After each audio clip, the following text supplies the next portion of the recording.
bismillaahi raxmaani raxiim magacaygu waa yuusuf cali geedi waxaan ka tirsanahay bahda nabadda iyo cadaaladda sidaa nooga barateenba waxaan idiin soo gudbinaa barnaamijyo yaryar oo isugu jiro qoraallo iyo fiidiyoyaal waxaana mar kasta uga hadalnaa nabadda iyo cadaaladda dadka soomaalida iyo guud ahaanba waxa u wanaagsan dadka soomaalida sidaa ogtihiinba waxa wanaagsan sheegitaankooda waa la badiyaa sidaas ayaa waxa wanaagsan ku bilaabmaan kuna samaysmaan kuna ahaadaan haddaba maanta barnaamijkeenu wuxuu ku saabsan yahay daraasaad aan samaynay kuna ogaanay faa'iidada iyo qiimaha ee u leedahay bulshada soomaaliyeed xilligan sheegidda iyo samaynta waxa wanaagsan inta aanan guda gelin daraasaadkeenna waxaan waxyar ka sheegaynaa sababta iyo baahida keentay in aan samayno daraasaadka sidaa og tihiinba oo ka dharagsan tihiin muddo ku dhow 30 sano ayaa dalkeennii soomaaliya waxaa ka jiro dagaallo sokeeye iyo dhibaatooyin waaweyn dhibaatooyinkaasna waxay si qoto dheer u dhex galeen noloshii kala duwaneed ee ay lahaayeen bulshada soomaaliyeed waxayna dhib u geysteen qaybaheedii kala duwanaa bulshada soomaaliyeed waxay isaga xadgudbeen xuquuqdii bini'aadanimo ay lahaayeen waxay u dagaalameen eel waxay u dagaalameen magaalo waxaa kala go'ay magaalooyinkii waxaa dumay oo hami yeelo waayey dowladnimo soomaaliyeed waxaa baaba'ay wax kastoo wanaagsan oo nolosha wanaagsan ee dadka soomaalida ee lahaayeen ay u baahnaayeen waxaa baaba'ay taariikhdii wanaagsaneed ee lahayd bulshada soomaaliyeed qaar ka mid ahna waaba suuleenba dhibaatooyin ka dhaca dalka soomaaliya laguma soo koobi karo qoraal iyo tv laga hadlo iyo fiidiyoyaal la duubo iyo barnaamijyo meelo lagu qabto waa wax tiro badan oo dhibaata oo kobcay markii si dambayso dhibna u geysanayay noloshii bulshada soomaaliyeed iyo mustaqbalkeedaba ilaahay waxaan ka baryaynaa intii hore in ilaahay noogu ekeeyo noona sahlo sidii aan uga bixi lahayn marka sababta keentay inay dhibaatadaas dhacdana waxay ahayd dowladdii milatariga ahayd ee dalka soomaaliya ka talinaysay iyo jabhadihii isbedel doonka ahaa ayaa labadaba waxay ku guuldaraysteen inay isla fahmaan hagidda iyo jihaynta mustaqbalka dalka soomaaliya is-afgarawaagii ka dhex dhashay ayaa wuxuu isku beddelay gacan ka hadal kadibna waxay adeegsadeen bulshadii soomaaliyeed waxayna noqdeen in ay labada mid ka mida uu guulaysan waayo hadafkii iyo ujeeddadii ay lahaayeen labadabana uu meeshii ku baaba'ay bulshadiina ay meeshii ka sii wadatay foodadii iyo dhibaatadii la dhex gelshay kadibna ay ayadii isku soo jeesatay bulshada soomaaliyeed oo ay si xun iskula dhaqantay oo si xun iskula xadgudubtay halkaas ayaa ah tilmaanta ugu weyn ee keentay burburka dalka soomaaliya ku dhacay haddaba maadaama aan intaas ognahay maxaa nala gudboon oo hadda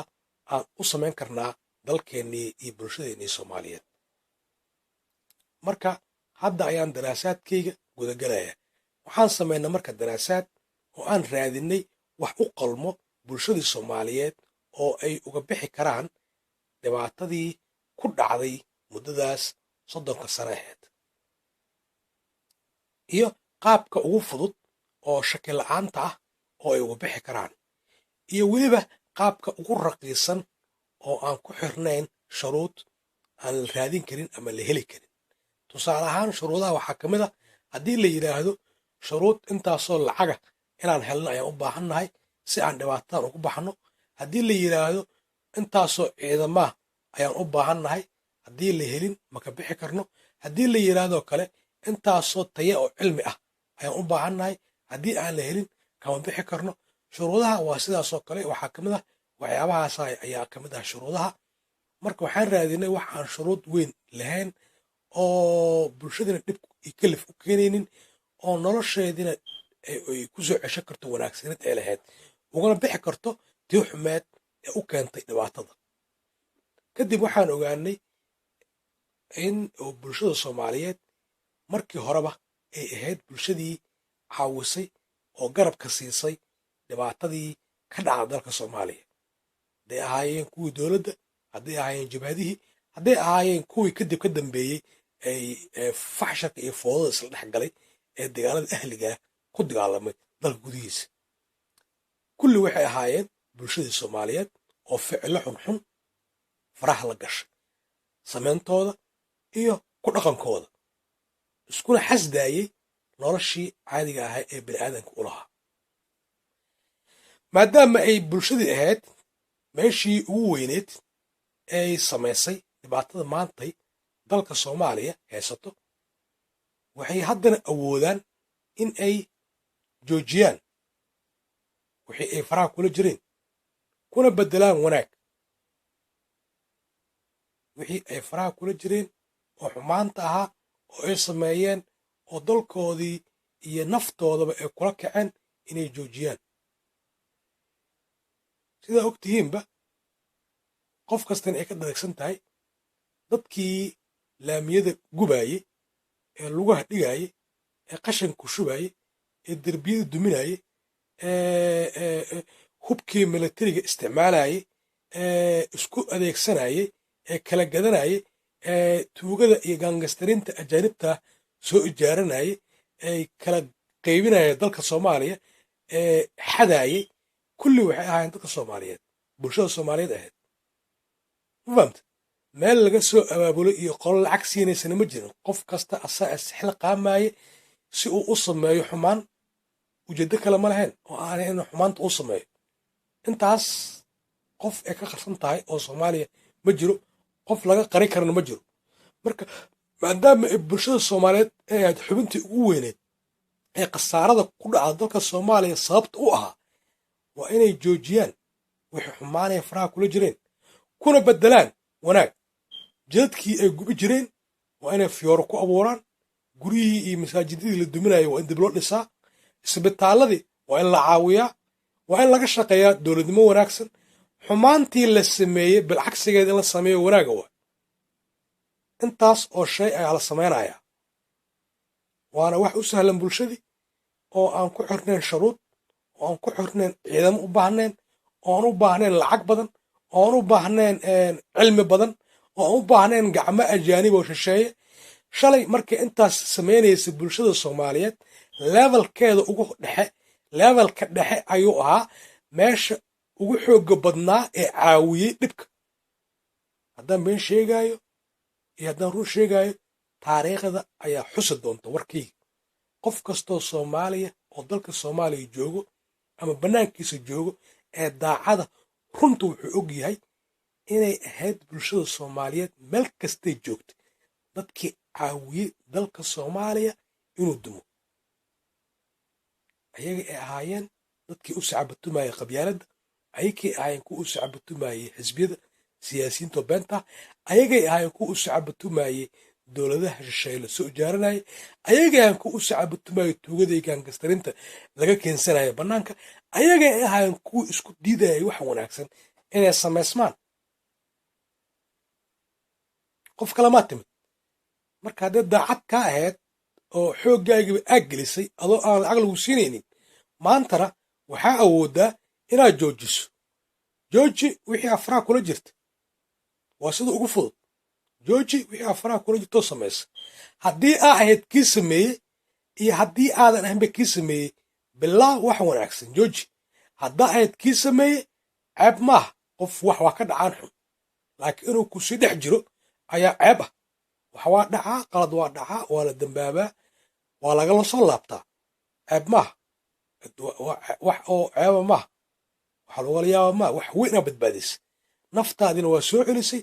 wix xumaa oo naftaada ku jirtana ummadda ayaa ugu sheegaysa inay ka joogsato waana kala shaqaynaysaa ceeb maaha haddaadan ahayn kii faraha kula jirana ka shaqeey inaad dalkaagii iyo dadkaagii ay helaan wax wanaagsan jidadka fiyooraa lagu abuuraa masaajidada waa la qurxinaa guryihii dowladada la dumiyey waa la dhisaa waxyaabihii la haleeyey waa la qurxinaa dadkii la kala gooyey ehelkaa waa la soo jidaa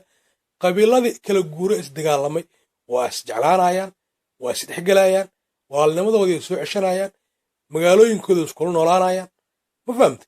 intii la kala haleeyey foodada iyo faxsharka iyo xumaanta lagu sameeyey waa la qurxinaa oo wanaaga la sameynaa qof kastaana samaynayso marka wanaagga ficilna waa loo sameynaa waana la sheegaa dhegaysta marka natiijada daraasaadka wanaagga waa la sheegaa waana la sameynaa ma fahamta waxaa kuu bilaabanaya wax wanaagsan waxaa kuu samaysmaayo wax wanaagsan, waxaa kuu noqonaya wax jiro oo la yaqaano la tilmaamayo wax wanaagsan. aan kugu soo celsho, wanaagga waa la sameynaa, waana la sheegaa. waxa la sugayo bilaabmaayo waa wanaag, waxa samaysmaayo wanaag, waxaa noqonaya wax jiroo la yaqaano waa wanaag. ma fahamta? marka sidaas waa sida ugu fudud ee u qalmo bulshada Soomaaliyeed, shaki la'aanna ay ku heli karto kuna soo cesho karto noloshoodii wanaagsanaa ay lahaayeen, mustaqbalkana ay ugu noolaan karaan dalkooda si wanaagsan oo aayatiin leh. ma fahamta? marka in la joojiyo xumaanta waa meesha ugu muhiimsan. bilcagsi waxaa ogaataa waxaad samaysaa helaysaa. haddaa maanta xumaan samayso waxa aad sugayso xumaan waa baxday, guri cid leedahay aa soo tuuriyeesay, waa soo laabatay, waa lagu raadsanaa ama waa lagu tuuriyanaa meesha lagugu arko. waa baxday meelaa soo qurxisa cid leedahay, guri cid leedaha soo qurxisa, waa lagu soo raadsanaa, saaxiibbaa yeelane iyo wax wanaagsan helay. waxaan loo shaqaysan lama helo. marka bulshada maadaama ay shalay caawiyeen dhibaatadii ugu weyneed, xubintii iyo lafdhabarna ay ka ahaayeen ayaga, burburkii iyo halaagga ka dhaca Soomaaliya, waxay joojinayaan intii shay ee caawisay inay kobcdo dhibaatadaas ayay joojinayaan. waxayna samaynayaan intii in ka badan oo wanaaga oo kal iyo laaba. dadka waa la iska hor imaanaa, face to face ayaa loo kulmaa, waa la sheekaysanaa, waa la wada hadlaa, wax wanaagoo aayatiin lahaa la bilaaba, waa la sheegaa, waa la samaynaa. waxa la sugaayo imaanayo, wallaahi iyo billaahi iyo tallaah, waxa imaanayo oo la sugaayo waxay noqonayaan wax wanaagsanaa samaysmaayo. wax wanaagsanaana waxay noqonayaan wax jiro oo la yaqaano calaamad leh. aan kugu soo celsho, wanaagga waa la sheegaa, waa la samaynaa. waxaa bilaabmaya wanaag, waxaana samaysmaayo wax wanaagsan, waxaana noqonaya wax jiroo la tilmaamayo wax wanaagsan, waxaana ku noolaanaya ku nacfinaya dadka sameeyey. tan kaloo meesha kugu qarsanna waxay tahay rabbigaagina raalli ayuu kaa noqonayaa. kelmad kasta iyo tallaab kastaad qaaddo wanaagsanaad samayso oo aslaax kaa ah, ilaahayna waa kugu abaalmarina. dadkana sharaf a ku dhex yeelan dhexdooda. marka bulshadii waxaa laga rabaa si guud inay u shaqayso oo samayso wanaag si looga baxo dhibaatadii shalay. macno ma leh haddaa ahayd kii sameeyey iyo haddaa ahayn kii sameeyeba. macno waxaa leh in la sameeyo wixii wanaagsanaa, in la sheego wanaaggi, la sameeyo wanaaggi si uu u bilaabmo wixii wanaagsanaa, si ay u samaysmaan wixii wanaagsanaa, si ay u noqdaan waxa wanaagsan waxa jiro la yaqaan. magacaygu waa Yuusuf Cali Geedi, waxaan ka tirsanahay bahda nabadda iyo cadaaladda. wixii ku qaldoon fiidowgayga waa qalad aniga dhacay, wixii ku saxsanaadana waa inta adinka igu talagalay.